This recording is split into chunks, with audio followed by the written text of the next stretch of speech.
আসসালামু আলাইকুম। অ্যাকাউন্টিং লাভার পক্ষ থেকে সকলকে শুভেচ্ছা ও অভিনন্দন। গত ক্লাসে আমরা এই নাম্বারটির অ্যান্সার করেছি।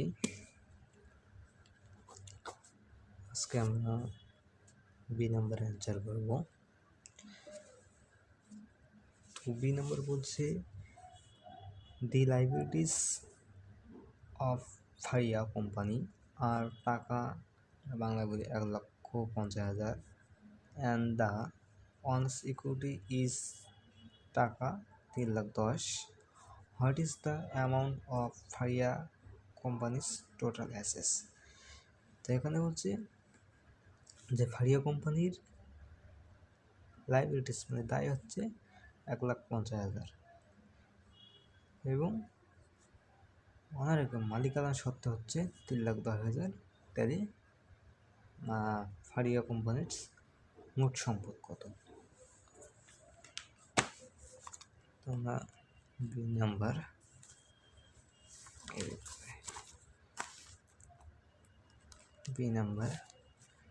লিখব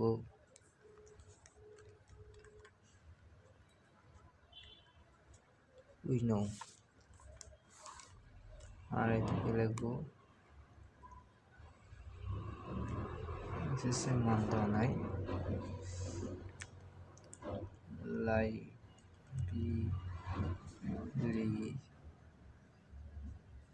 লাইবিলিটিসের মান কত আছে? 1,50,000। তা হচ্ছে অনার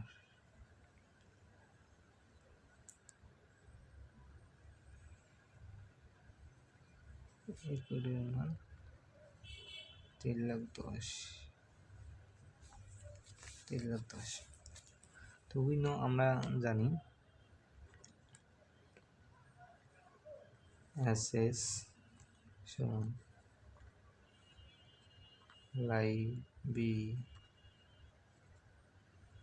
লাইবিলিটিস যোগ অনার্স ইকুইটি। তো এসএসসি মান যখন দেওয়া নিতাম এসএসসি লিখবো, লাইবিলিটিসের মান দেওয়া আছে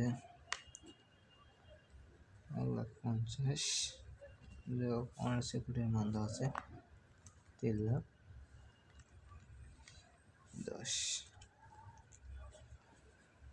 তো সিম্পলি অঙ্কটি অনেক সোজা আছে।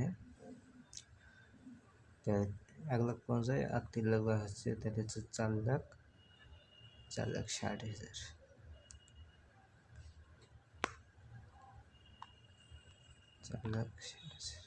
এটা হচ্ছে অ্যান্সার। আসলে আপনারা সবাই বুঝতে পারছেন।